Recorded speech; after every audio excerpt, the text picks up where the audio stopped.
Bon, je pense qu'on est à peu près tous là, et en tout cas, ceux qui ne sont pas là vont arriver petit à petit. Les 14 heures, on recommence nos travaux avec deux interventions. L'intervention du lieutenant-colonel Grégoire Charles, tout de suite, qui va nous parler du label en gendarmerie, et puis derrière, la table ronde. Mais d'abord, Jean-Georges, je vous vois piaffer à côté de moi, et je vais vous passer le micro. J'ai simplement une question à leur poser. Il était bon ce gâteau ? Ouais, et il était bon surtout parce que c'est un bel anniversaire, hein, c'est quand même ça. Allez, on se fait un petit applaudissement pour l'assaut quand même. Jean-Georges. Oui, simplement, alors le message n'est pas excessivement destiné aux personnes dans la salle, puisque ça s'est plutôt bien passé ce matin. Mais on a cru comprendre, d'après les messages qui sont remontés au début dans la visioconférence, que la qualité, au moins du son, était de mauvaise qualité au départ. Alors j'espère que ça s'est arrangé. Vous pouvez nous faire remonter les messages via Zoom pour nous dire comment ça se passe. On essaiera peut-être de monter encore le niveau sonore si c'est possible. En tout cas, voilà, on voulait vous présenter quelques excuses pour cette difficulté particulière. Vous l'aurez noté ce matin, vous avez eu 2 traductions simultanées de cette journée. Donc, monsieur Antoine Bonnet, qui est présent avec nous, je souhaitais le remercier vivement puisqu'il est seul à travailler dans cette journée pour tout traduire. Et il le fait maintenant avec nous depuis plusieurs années. C'est top. Et puis également, on a eu une traduction, on va dire, en vélotypie, hein, le langage que vous voyez s'inscrire au fur et à mesure de la réunion. Et là, on remercie Voxa Direct, qui est notre partenaire pour la journée, qui est un nouveau partenaire qu'on a recruté cette année et à qui on dit merci parce que je trouve que c'est de qualité et c'est ce qu'on attendait. Voilà, merci à tous, bon après-midi. Ça passera pas avec les fils. Attendez, on a une manœuvre compliquée là, avec un chariot et des fils. Allez-y, allez-y, ça passe. On fait tout ici. Hein. Allez, hop. Voilà, hop. Allez-y, ça passe. Allez, on vous guide. Voilà. Bon, après l'infotrafic, ça tombe bien, on a la gendarmerie. Lieutenant-colonel, excusez-moi. Un label dans la gendarmerie, pourquoi faire? Vous allez nous l'expliquer. Donc jusqu'à 14h30, vous avez la parole. On prendra du temps pour quelques questions. Je suis sûr qu'il y en aura dans la salle. Le micro est là. Voilà, je vous laisse la parole et vous avez le petit chrono qui est ici. Le maître du temps. Voilà. Bonjour à toutes et à tous, en tous les cas pour toutes celles et ceux que j'ai pas eu l'occasion de rencontrer jusqu'à maintenant. Merci Monsieur le Président pour l'invitation et la possibilité qui m'est laissée de présenter notre démarche au cours de cette journée. Je suis très heureux d'intervenir auprès de personnes qui sont impliquées et concernées sur le sujet de l'aidance. Sujet sur lequel j'agis au sein de la gendarmerie depuis maintenant deux grosses années. Alors le gouvernement a mis en place une première stratégie pour les aidants en 2019, ça a été évoqué ce matin. Il travaille actuellement à la mise en place d'une seconde stratégie et je pense primordiale dans ce contexte que les administrations, elles aussi, soient impliquées dans sa déclinaison et en soient des actrices convaincues. Par souci d'exemplarité et par tous les enjeux sous-jacents auprès des fonctionnaires concernés. Je suis donc particulièrement heureux de venir vous présenter notre démarche et de m'enrichir de vos échanges et d'un long engagement de votre association. Voilà, on a fêté l'anniversaire, moi j'ai pas de gâteau, je suis désolé, au sein des ministères financiers sur le soutien au handicap. Merci. Non, je suis venu les poches vides, vraiment. En plus, on est en zone police, donc...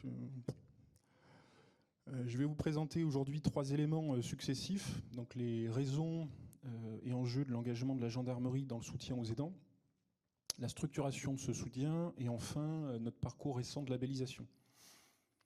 Alors au préalable, je vais vous faire quelques petits rappels qui me semblaient importants de donner quelques informations cadrant ou recadrant votre connaissance de l'institution, qui est quand même un petit peu atypique, la gendarmerie. Alors nous sommes à peu près 101 000 personnels, et dans ces 101 000 personnels, vous en avez à peu près 96 000 qui servent sous statut militaire. Les gendarmes ont cette singularité d'assurer donc en militaire des missions de police, et ce depuis un certain nombre de siècles maintenant, Donc ça forme un peu notre dualité. On agit essentiellement sur le territoire national, dans un contexte opérationnel comparable à celui que connaissent les policiers, mais on agit également en opération extérieure aux côtés des autres forces armées. Donc c'est dans un contexte dual dans lequel les gendarmes sont particulièrement exposés aux risques physiques, contexte militaire et en même temps contexte policier. Vous noterez que le statut militaire, qui est établi au Code de la Défense, procure de nombreuses spécificités en matière d'aidance. Je pense en particulier à toutes les dispositions qui sont induites par le Code du travail ou le statut général des fonctionnaires, que nous ne connaissons pas. A contrario, le statut militaire comporte aussi la notion de disponibilité et l'absence de durée légale de temps de travail. Nous protégeons 51% de la population sur 96% du territoire national à partir d'environ 4000 implantations géographiques, dont, si je peux me permettre l'expression, 3200 points de vente que constituent essentiellement les brigades territoriales, qui sont donc des services publics de sécurité de proximité. Une autre spécificité particulièrement importante, c'est que nos corps militaires opérationnels bénéficient d'un logement concédé par nécessité absolue de service. Concrètement, ça veut dire quoi? C'est que les familles vivent en caserne, pour l'essentiel. L'accompagnement étendu aux familles est donc chez nous un fondement essentiel de notre cohésion, un marqueur de notre identité militaire et également gendarmique, et un gage d'efficacité en matière d'aide aux aidants. La taille de l'administration implique qu'on a une certaine capacité à mobiliser aussi. Nous sommes la mission accompagnement du handicap, une toute petite structure, on est 2, mais on est avec un petit budget, mais on est voilà, inclus dans une administration centrale où il y a à peu près 1300 personnels, avec des capacités dans beaucoup de domaines qu'on peut mobiliser et qu'on a mobilisé dans pas mal de sujets qui nous ont concernés sur la structuration du soutien aux aidants. Alors pour quelles raisons et avec quel enjeu on s'est engagé dans ce soutien aux aidants? La première chose, c'est qu'il y avait une conjonction entre une visibilisation, avec des guillemets autour, du volume de parents d'enfants handicapés, qui a été voilà, porté à l'attention de nos chefs, qui est une donnée, qui est la seule donnée en matière d'aidance d'ailleurs qu'on connaît de manière assez fiable, puisqu'on la recueille dans notre système d'information ressources humaines en vue de verser un supplément sur le traitement mensuel. Donc là, vous en avez certainement parlé avant que je n'arrive ce matin sur l'allocation parents d'enfants handicapés. Donc on a besoin de cette donnée et forcément il y a une bonne fiabilité sur l'intégration de la reconnaissance administrative du handicap d'un enfant dans notre SURH. Dans le même temps, il y avait donc la mise à l'agenda politique. Je parlais tout à l'heure de la stratégie aidant qui a été mise en place en 2019, donc la mise à l'agenda politique de ce sujet. Et puis chez nous, un nouveau projet d'entreprise, là aussi avec des guillemets autour, hein, dans une administration à statut militaire, au sein de la gendarmerie, avec l'entrée en fonction d'un nouveau directeur général en 2019. Donc au sein de notre métier, qui comporte à la fois des contraintes extraordinaires d'engagement, en termes de disponibilité, d'exposition au risque, et aussi une notion que je n'ai pas encore évoquée, un sujet de mobilité. Voilà, des mutations qui sont à caractère obligatoire pour certains corps et à caractère facultatif pour d'autres, mais qui conditionnent tout le parcours de carrière. En d'autres termes, pour un sous-officier de gendarmerie, si vous n'êtes pas mobile, en termes de mutation, vous pouvez oublier dans une certaine mesure de candidater à l'avancement. La politique d'accompagnement des personnels des familles donc, doit être chez nous globale, intégrée, protectrice, afin de permettre à chacun et chacune de s'engager en confiance dans ses missions. C'est un besoin particulièrement aigu pour des personnels aidants ayant par ailleurs des contraintes extraordinaires dans leur quotidien personnel et familial. Donc il y a une forme de complexité chez nous à concilier vie privée, vie professionnelle dans cette configuration gendarme et aidant. L'accompagnement est aussi une marque concrète de la reconnaissance qu'on porte à nos personnels et un levier de performance car il influe, et c'est quand même un argument fort auprès des décideurs, car il influe directement sur la qualité de vie au travail et donc sur la qualité du service rendu à la population derrière. On a un sujet qui peut être abordé de manière transversale avec d'autres champs d'action. Soutien aux aidants est également donc un sujet d'égalité professionnelle envers une catégorie spécifique de personnel et à plus forte raison, à double titre, quand il s'agit d'une gendarme aidante ou, plus fréquemment encore, quand il s'agit de soutenir le conjoint du gendarme, qui est souvent l'aidant principal, et ce conjoint est beaucoup plus fréquemment une conjointe. C'est aussi un enjeu d'image et de marque, pour encore mieux expliciter les valeurs de l'institution, à plus forte raison dans un contexte particulier au regard du recrutement et de la fidélisation des personnels. Je pense qu'on fait tous, au jour d'aujourd'hui, un petit peu les mêmes constats en période post-Covid. Voilà, le rapport des Français au travail a peut-être changé. Il y a peut-être aussi des sujets générationnels avec les jeunes adultes qui rentrent sur le marché du travail.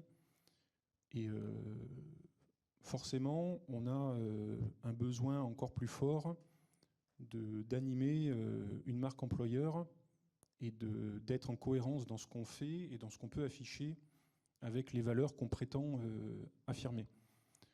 Peut-être que vous avez d'ailleurs vu ces derniers jours la campagne de recrutement qui a été lancée par la gendarmerie avec un hashtag « Une même flamme vous anime » et des spots qui sont un peu, je ne sais pas si le terme détonnant est le bon, mais un peu décalés par rapport à ce qu'on pouvait avoir l'habitude de faire et qui résonnent vraiment en termes de valeurs par rapport à ce qu'on pense résonner auprès des jeunes générations. Cette politique d'accompagnement est aussi au cœur de la notion de responsabilité sociétale de l'entreprise, car nous atteindrons ce sujet social de l'aidance, de nos personnels, de leurs familles, en cohérence avec les enjeux sociétaux actuels autour de cet engagement et en cohérence avec une posture générale de la gendarmerie en matière de RSE. Alors comment est-ce qu'on a structuré ce soutien ?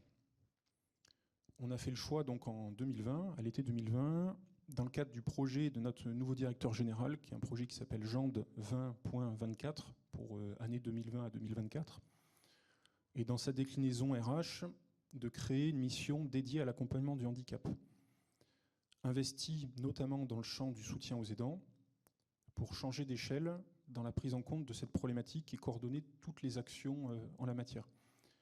Et là, vous avez un premier point clé. Chez nous, c'est venu du directeur général et du DRH. Voilà.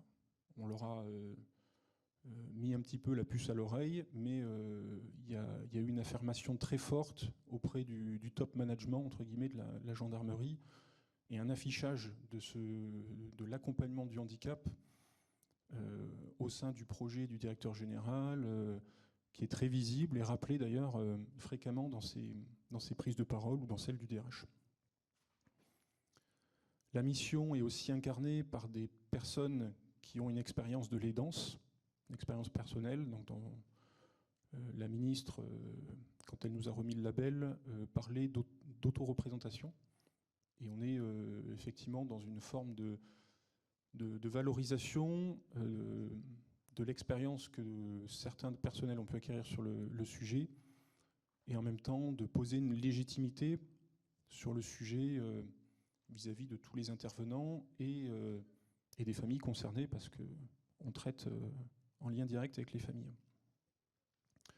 Donc dans ce rôle opérationnel d'ailleurs, un peu de cellule d'écoute, la mission a accompagné à peu près 300 situations depuis sa création, sur des sujets variés, d'ailleurs fréquemment combinés entre eux, avec une logique un peu 360 degrés des besoins des aidants concernés. Et chez nous, ça peut être hyper variable. J'évoquais tout à l'heure la mobilité. Oui, c'est forcément très prégnant dans les situations qu'on accompagne. Les questions de logement, et puis d'ailleurs les deux vont un peu ensemble, avec des logements qui sont fournis par l'institution. Ça peut être des questions de soutien financier, d'accès aux aides, d'information, d'accompagnement sur les dossiers MDPH, et parfois d'ailleurs un accompagnement sur des pré-contentieux avec les MDPH. Enfin voilà, il y a vraiment une grande diversité de sujets qu'on traite avec les personnes concernées. On a aussi un rôle de conception au sein d'une administration centrale, avec, dans le choix initial qu'on a fait, une démarche d'objectiver le constat initial avec les attentes, les besoins des aidants, à travers un sondage qu'on a déployé auprès des 1500 parents d'enfants handicapés au sein de la gendarmerie. Pour répondre par anticipation à une question, voilà, comme je disais tout à l'heure, on ne connaît de manière fiable que la reconnaissance administrative du handicap d'un enfant. Donc on a fait le choix, pour avoir un sondage de qualité et un très bon taux de réponse et d'implication des personnes qu'on allait solliciter, de s'adresser uniquement à la population qu'on connaissait. Les gens ont d'ailleurs très très bien répondu au sondage, à 80%, avec on avait laissé certains champs libres avec des verbatims qui étaient très très forts. Et nombre d'entre eux nous ont envoyé à ce moment-là un mail pour nous dire combien déjà le simple fait de leur adresser un sondage avait été salvateur. Du type, voilà, j'ai un message qui est très concret, que l'institution s'intéresse à mon problème. Donc on a évidemment, et puis ça illustre un petit peu ce que je disais tout à l'heure, au sein de la DRH, on a un bureau qui est dédié à ces questions de sondage, d'études de population, d'études sociologiques, avec des gens qui ont des formations en sociologie et des démographes. Donc ils ont fait l'exploitation qui allait bien, et forcément on ressort un peu tous les grands traits qu'on retrouve dans l'impact d'une situation d'aidance, l'impact sur les parcours professionnels, fatigue, lassitude, difficulté à concilier les différentes disponibilités, impact santé physique et psychologique, impact sur la santé financière, sur la vie sociale, les problèmes de logement, dont chez nous, quelque chose qui peut être aussi un petit peu particulier, le fait de générer des situations de célibat géographique. Ce qu'on appelle le célibat géo chez nous, c'est vous avez un logement de fonction sur votre lieu de travail, le gendarme l'occupe quand il est d'astreinte. Sa famille habite ailleurs, parfois loin, parce qu'elle est, encore une fois, astreinte contrainte par l'accompagnement du proche. Et le gendarme donc ne rejoint le domicile familial que quand il n'est pas d'astreinte. Des besoins de répit, de flexibilité quotidienne, de prise en compte dans la gestion RH, d'information, et une question un peu sous-jacente, faut-il un statut de l'aidant ? Donc on a exploité tout ça, et ça nous a servi à bâtir un plan d'action articulé autour de 3 axes. Le soutien des aidants dans leur parcours professionnel, où on a essentiellement des questions mobilité et comment est-ce qu'on construit à la fois dans notre SIRH un espace pour matérialiser la situation d'aidants et embarquer informatiquement des besoins associés, et une démarche de reconnaissance au sein de l'institution de cette situation d'aidance. Un deuxième axe qui était la facilitation du quotidien des aidants. Ça peut être la création d'un guide du proche aidant, je vais y revenir. Également une facilitation du recours à des autorisations d'absence pour garde de personnes handicapées à charge.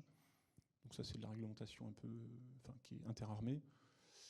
Et là, on est rentré dans une logique de facilitation par notre outil informatique de demande de congé, de créer informatiquement ces autorisations d'absence et d'être beaucoup plus explicite dans notre réglementation interne sur qui y a accès en libéralisant un peu cet accès aux autorisations d'absence.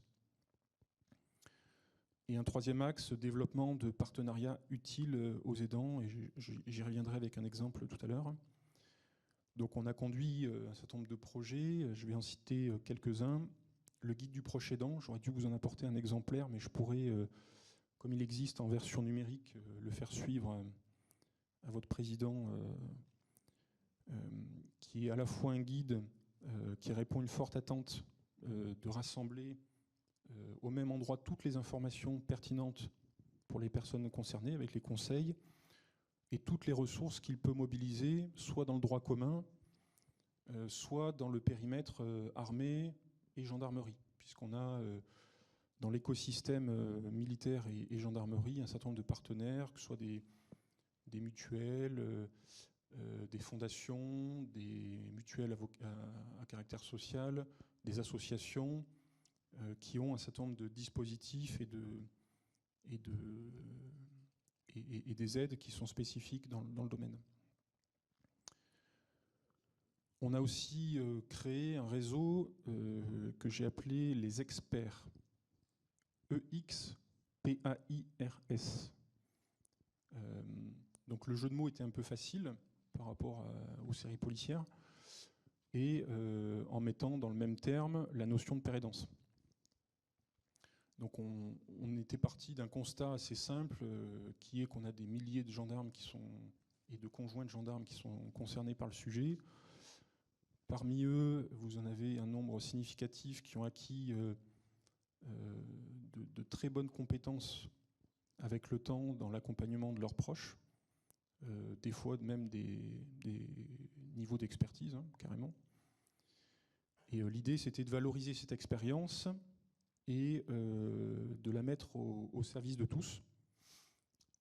Donc on a laissé la possibilité à des gendarmes ou à des conjoints de gendarmes de s'inscrire comme père aidant ressources dans ce dispositif. Donc c'est un fichier déclaré qu'on tient à la mission, où la personne déclare d'ailleurs ses pôles de compétences par type de handicap, par exemple.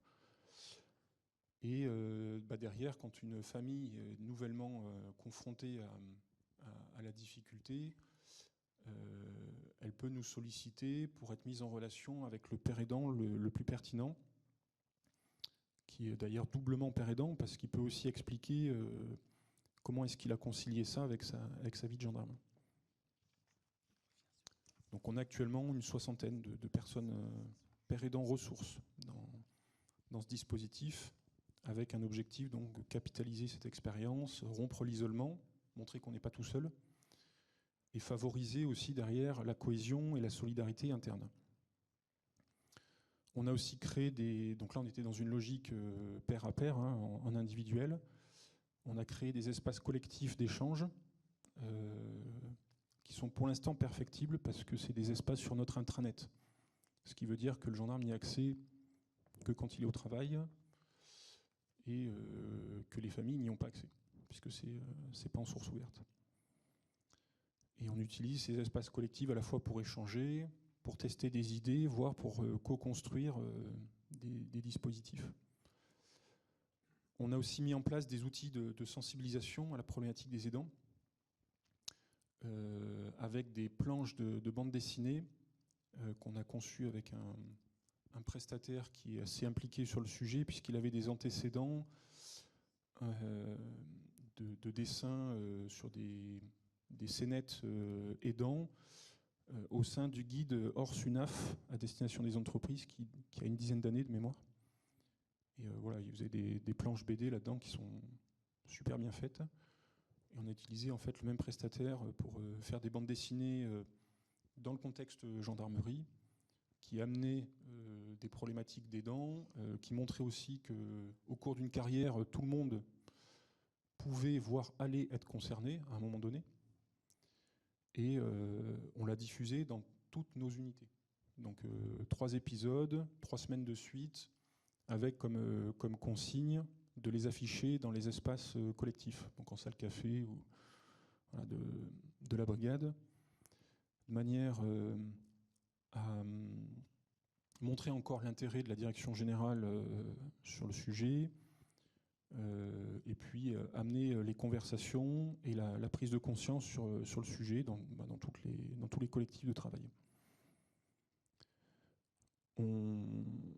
On communique d'ailleurs régulièrement aussi avec notre intranet. Je vois l'heure qui tourne, c'est ça que vous surveillez. Je vais me dépêcher. On communique donc régulièrement avec des brèves sur notre espace intranet. Donc ça s'affiche en une quand on ouvre l'ordinateur. Et ça permet régulièrement de faire passer des informations, des messages et de, encore une fois, marquer le fait que tout en haut de la pyramide, on attache un intérêt particulier au sujet.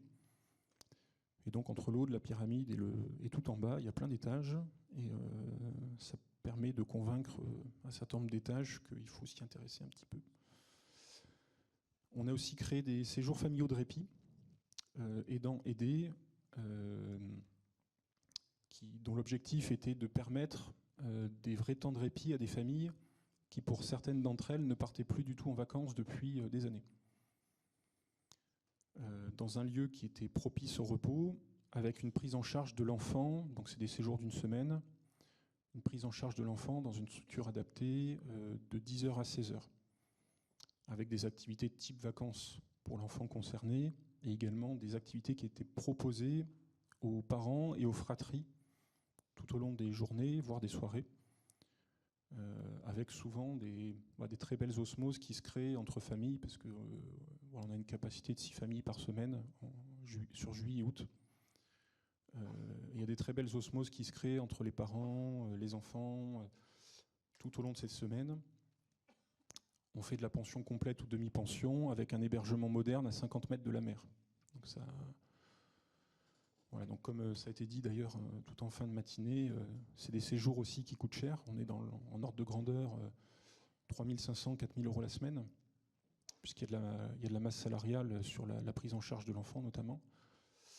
Et on a mobilisé donc nos partenaires, notre caisse nationale, la Caisse nationale militaire de sécurité sociale. On dépend d'une caisse unique spécifique en sécurité sociale.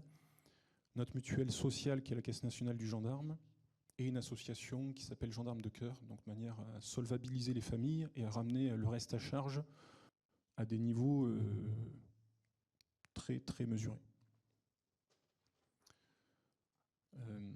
Donc voilà pour ces séjours qui s'adressent, puisque c'était l'expertise de la structure, à la fois à des enfants avec troubles du neurodéveloppement et depuis cette année à des enfants avec polyhandicap, puisqu'on a sur le même site donc, une structure d'hébergement, une structure médico-sociale qui accompagne à l'année des enfants autistes, et donc on occupe cette structure sur des temps de vacances. Et vous avez un centre hospitalier pédiatrique qui accueille des enfants hospitalisés avec des plateaux de soins sur tous les sujets imaginables et qui nous permettent d'offrir des séjours aussi sur le polyhandicap. Alors sur le parcours de labellisation, et là je vais aller très vite, pourquoi une labellisation ? On a fait le constat, on a fait un peu les choses à l'envers, pour tout dire. On a structuré notre soutien aux aidants, on l'a fait avancer, et en début d'année 2022, on a fait le constat qu'on avait atteint un degré de maturité suffisant pour candidater utilement au label donc Capandéo, entreprise engagée en faveur des salariés aidants. Donc du coup, quand on a contacté l'organisme, on a fait le constat qu'on était déjà en cible et qu'on pouvait donc, pour ainsi dire tout de suite, passer une phase d'audit et à l'obtention du label. Donc d'autres structures sont inscrites dans ce même type de démarche. En général, elles utilisent Capandéo dès le début de leur démarche pour être accompagnées, guidées depuis le point zéro jusqu'à l'obtention du label. Donc c'est des parcours qui sont plus longs, 18 mois, 2 ans, 3 ans, en fonction de la vitesse d'avancement que peuvent se permettre les structures. Pour nous, c'était aussi éprouver notre action avec un référentiel et la confrontation avec des acteurs experts, et challenger un peu notre plan d'action, nos idées. S'ouvrir vers de nouvelles idées, des pratiques nouvelles, avec les suggestions à la fois de la structure qui labellise et l'ouverture vers le club de toutes les entités qui sont labellisées.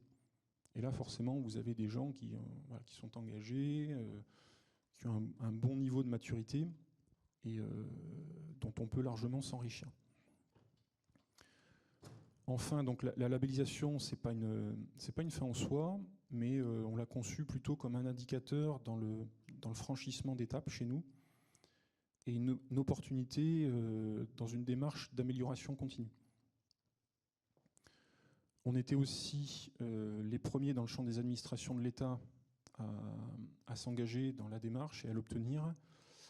Et derrière, ce qui pouvait être intéressant, c'est en termes de marqueurs, confirmer notre posture institutionnelle, de bienveillance, d'ouverture à la diversité et d'accompagnement. Et comme je vous le disais tout à l'heure, quand on est à l'heure du lancement d'une campagne de recrutement qui est complètement axée sur les valeurs, être en capacité de rendre concret, tangible, évaluer cet engagement institutionnel, c'est quand même assez stratégique. Voilà. 33. Eh bien, écoutez, oui, 33, je vois que vous avez dépassé. Je vais peut-être vous infliger une petite amende. Peut-être vous verbaliser. Alors, vous savez quoi, il y a toujours des changements dans la vie. Alors, il devait y avoir votre intervention, il devait y avoir des questions-réponses, parce qu'on a plein de questions à vous poser, et puis ensuite une table ronde. Mais il y a quelqu'un qui doit absolument intervenir en Zoom à 14h30, donc on va d'abord lui laisser la parole. Et puis, si vous avez encore un petit peu de temps, je vous propose de vous asseoir et de participer à la table ronde. Comme ça, on pourra vous poser les questions en même temps. Ça vous va ? Super. Eh bien, écoutez, je vous remercie. Allez, repos.